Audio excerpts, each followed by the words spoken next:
전설천하TV 클릭해주셔서 감사합니다. 건강하고 행복한 하루 되세요. 이야기 시작하겠습니다. 세 사람의 제주자랑 제50화 인생무상. 임직원님, 사실 나는 저 먼 북쪽의 하늘, 모든 어둠의 끝, 그리고 하늘의 중심 북두의 별에 살고 있는 신입니다. 지난 어느 가을밤 나는 북쪽 하늘에 빛나는 별 북두칠성님을 방문하게 되었지요. 인자하신 북두칠성님은 그의 농사가 풍년이 들도록 도와주고 또 모든 인간의 생명을 거두어들여 그 생명을 지상에 다시 태어나도록 돌려보내주는 일을 관장하는 분이지요. 이 북두칠성님이 살고 있는 궁전 밖 북쪽 북두궁에는 지상에서 살다 죽어 저승사자에게 불려오는 인간의 영혼들이 자신이 살아온 지난날의 과보에 따라 지은 죄업을 저울에 달아 판정을 받으려고 줄을 지어 서 있지요. 그곳은 지상에서 가졌던 돈이나 누렸던 권력, 지위, 명예, 이름 같은 것은 아무짝에도 쓸모가 없지요. 오히려 그것들은 커다란 과보가 되기도 하지요. 이렇듯 죽어서 그곳에 온 영혼에게는 빈부귀천이 따로 없기에 임금 노릇을 했던 자나 노예로 살다 온 자나 똑같이 평등하게 자신이 지은 과보만을 따지게 되어 있지요.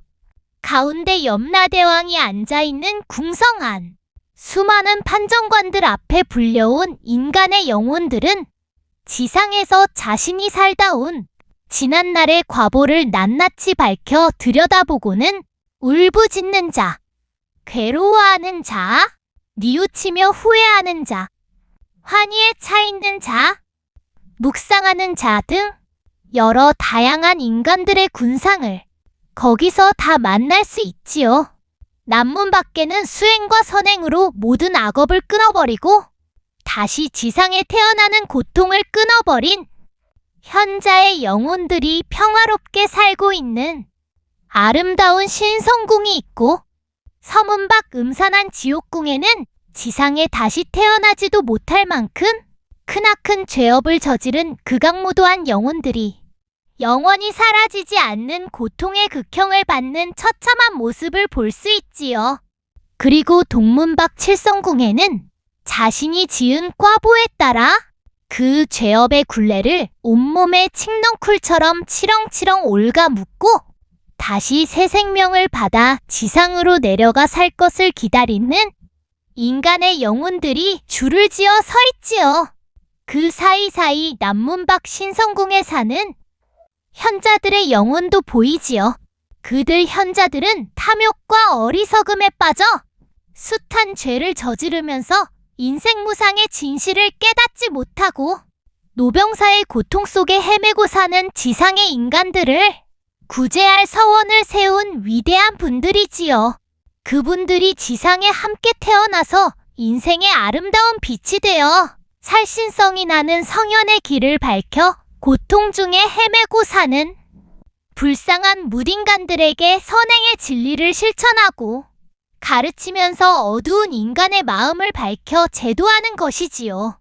그들 현자의 영혼들은 서문 밖 지옥궁 유황불 지옥에까지 고통을 마다하지 않고 뛰어들어가서 처참한 극형을 받는 극악무도한 악령을 사랑으로 제도하기도 하지요. 호. 임씨는 사내 아이의 말을 들으며 눈을 동그랗게 뜨고 멍하니 바라보며 자신도 모르게 놀라 입을 크게 벌렸다. 사내 아이가 말을 이었다. 그런데 내가 북두칠성님을 만난 그날 밤이 바로 임직원님이 홍대감의 볕단을 훔치러 간 바로 그 가을 밤이었지요. 북두칠성님과 내가 저녁을 먹은 후 청신차를 나누면서 천상의 모퉁이 생명이 사는 빛나는 푸른 별, 지구라는 인간들이 살고 있는 별을 내려다보고 담소를 나누고 있었지요. 그런데 동쪽 모퉁이 모든 사람이 다 잠을 자고 있는데 하나의 생명체가 움직이는 것을 발견했지요. 그게 바로 굶주리는 아내와 자식을 위하여 홍대감의 볕단을 훔치려고 지게를 지고 간 임직원님이었지요. 북두칠성님과 한참을 바라보고 있는데 임직원님이 볕단을 훔친 지게를 지고 일어나려는 순간 우리를 빤히 바라보더니 그만 볕단을 제자리에 도로 가져다 두고 빈 지게를 지고 집으로 돌아가는 것이었지요. 과연 무엇 때문일까 하고 북두칠성님과 내가 임직원님의 조상의 내력을 살펴보았지요. 그리고 그 다음 날도 과연 볕단을 훔쳐갈 것일까 궁금하여 북두칠성님과 내가 다시 만나 임직원님을 빤히 지켜보고 있었지요. 그런데 다시 지게에 진 볕단을 제자리로 돌려놓고 돌아가는 것을 지켜본 인자하신 북두칠성님이 순간 마음이 감흥하여 나에게 말했지요. 지금 지상으로 즉시 내려가 저 사람을 좀 부자로 잘 살게 만들어 놓고 오라고 말이지요. 그래서 내가 임직원님을 도와주러 이 사내 아이의 몸을 입고 지상으로 내려온 것입니다. 이제 3,000냥이 실린 저 당나귀를 끌고 집으로 돌아가시지요. 이미 아내며 아이들도 잘 살고 있을 것입니다. 지금껏 굶주리고 살았다면 이제부터는 배불리 잘 먹고 잘 살아보시지요. 과연 어떻게 살아가는 것이 인간의 참된 행복인지 잘 느껴보십시오. 오호, 하늘의 북두의 별에 사는 신이시라니. 신이시여, 이 보잘것없는 미천한 사람에게 저 3,000냥을 주신다고 했습니까? 임씨는 벌떡 일어나 그 자리에 무릎을 꿇고 엎드려 부들부들 떨며 말했다. 그렇습니다. 임직원님, 지금 해지기 전에 서둘러 집으로 돌아가세요. 그리고 돌아가는 그 즉시 방문에 2개의 창구멍을 뚫고 밖을 내다보세요. 그렇지 않으면 임직원님은 바로 그 자리에서 즉사하고 말 것입니다. 그 칠대조 할아버지가 정승으로 있을 때 옳은 말을 하는 의기 있는 총명한 신하가 하나 있었지요. 그 신하가 사사건건 꼬투리를 잡고 그 칠대조 정승 할아버지의 숱한 비리를 캐고 들자 몰래 사람을 시켜 그 신하의 2눈을 찔러 맹인을 만들어버렸지요. 아무리 순수한 마음의 경지를 깨달아 더듬었다고는 하더라도 그 순수를 지키며 깨끗하게 살아간다고 해도 그 지은 무거운 죄업을 다 씻지는 못하는 법이랍니다. 지금 그 칠대조 할아버지의 후손인 임직원님은 바로 그 할아버지의 현연인 게지요. 그리고 또 지금의 아내와 아이들도 그 당시 그 칠대조 할아버지의 지독한 악행의 결실을 아무 하는 일 없이 욕심껏 따먹으며 교만하게 거들먹거리면서 자신도 모르는 악행을 일삼으며 호의호식한 식솔들이 아니었겠어요? 세상의 모든 게 다 인과응보입니다. 인간을 사랑하고 세상의 모든 일을 자유자재로 주재하는 인자하신 북두칠성님도 인간 개개인 스스로가 지은 선악의 과보는 자신에게 그대로 되돌아갈 몫이기에 절대로 건드릴 수 없답니다.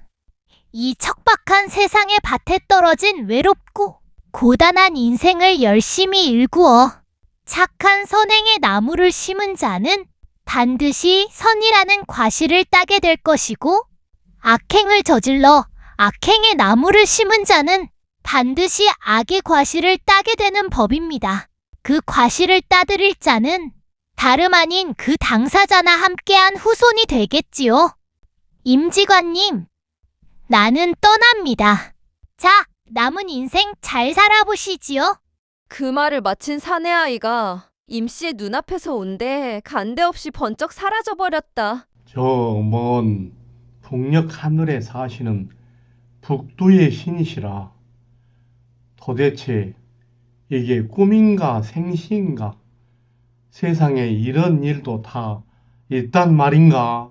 깊은 꿈을 꾼 듯 정신이 몽롱한 임씨는 한동안 그 자리에 멍하니 엎드려 있었다. 그러다가 순간 정신이 돌아온 임 씨는 벌떡 일어나 당나귀 고삐를 잡아 끌고 서둘러 산을 내려가기 시작했다. 아, 내가 그 칠대조 할아버지의 현연이라고? 선행자는 선과를 따고 악행자는 반드시 악과를 따게 된다고? 허허, 참. 그런데 뭐라 했지? 집으로 돌아가는 즉시 두 개의 창구멍을 뚫고 밖을 내다보라고? 그렇지 않으면 바로 즉사하게 된다고? 어허, 그러고 보니 오늘이 바로 내 제삿날이었구나.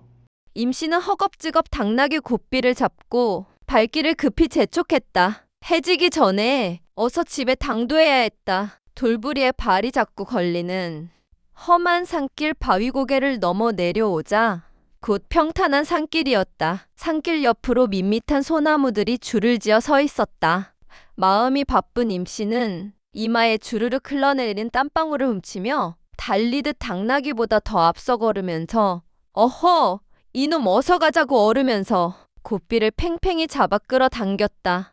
얼마 후 가까스로 산 아래 너른 들길로 접어들 수 있었다. 멀리 서산을 바라보니 아직 해가 남아 있었다. 임 씨는 터덜터덜 집으로 가는 발걸음을 제게 놓았다. 벼들이 누렇게 익어가는 낯익은 들길을 걸어 삼거리 길이었다. 오른쪽 산모롱이 아래 마을이 건너다 보였다. 조금만 걸어가면 거기 바로 그리운 아내며 자식들이 있는 고향집이었다. 1년 전 나침반을 빌려 들려주며 직관 노릇을 해 돈 좀 벌어오라고 등을 떠밀던 굶주린 아내의 삐쩍 마른 얼굴이 떠올랐다. 밥 좀 달라고 배고프다고 칭얼대는 줄줄이 어린 자식들의 얼굴이 떠올랐다. 그런데 꼬박 1년 만에 이렇게 임 씨는 3,000냥의 돈을 손에 거머쥐고 집으로 돌아가고 있지 않은가? 이런 꿈만 같은 횡재며 행운이 어디 있단 말인가? 그것을 생각하는 임 씨의 마음은 구름처럼 들떠올랐다. 이제 가난 끝, 행복 시작이지 않는가? 더구나 북두의 신이라는 사내 아이의 말에 따르면 오늘 임 씨 자신이 즉사에 죽지 않으려면 해지기 전에 얼른 집으로 돌아가 방문에 창구멍 2개를 뚫어놓고 밖을 내다보라고 하지 않았는가? 사내 아이의 말대로 그렇게만 한다면 모든 것이 순조롭게 끝나지 않겠는가? 그것을 생각하며 임 씨는 집으로 가는 길 앞에 서서 멀리 자신의 집이 있는 마을을 바라보았다. 눈끝에 자신도 모르게 뜨거운 것이 울컥 솟아올랐다. 거기까지는 한달음이었다. 임 씨는 무의식적으로 발을 놓았다. 그런데 임 씨의 발길이 허공에서 잠시 머뭇거리는가 싶었는데 순간 다른 쪽으로 틀어버렸다. 얼마 후면 하늘에 한 뼘 남짓 남은 저 붉은 해가 서산 너머로 곧 지고 발터인데 임 씨는 집으로 가는 길을 깜빡 잊어버리기라도 했단 말인가? 아니면 그 찰나의 순간에 당장 즉사해도 좋을 무슨 다른 생각이라도 했단 말인가? 집과는 전혀 상관없는 쪽으로 향하고 있는 저 임 씨의 발길은 도대체 무엇 때문일까? 전설천하 TV 이야기 재밌게 들으셨나요? 다음 이야기 계속해서 들으시려면 구독, 좋아요, 알림 설정 꼭 해주시기 바랍니다. 오늘 하루 건강하고 행복한 하루 되세요. 감사합니다.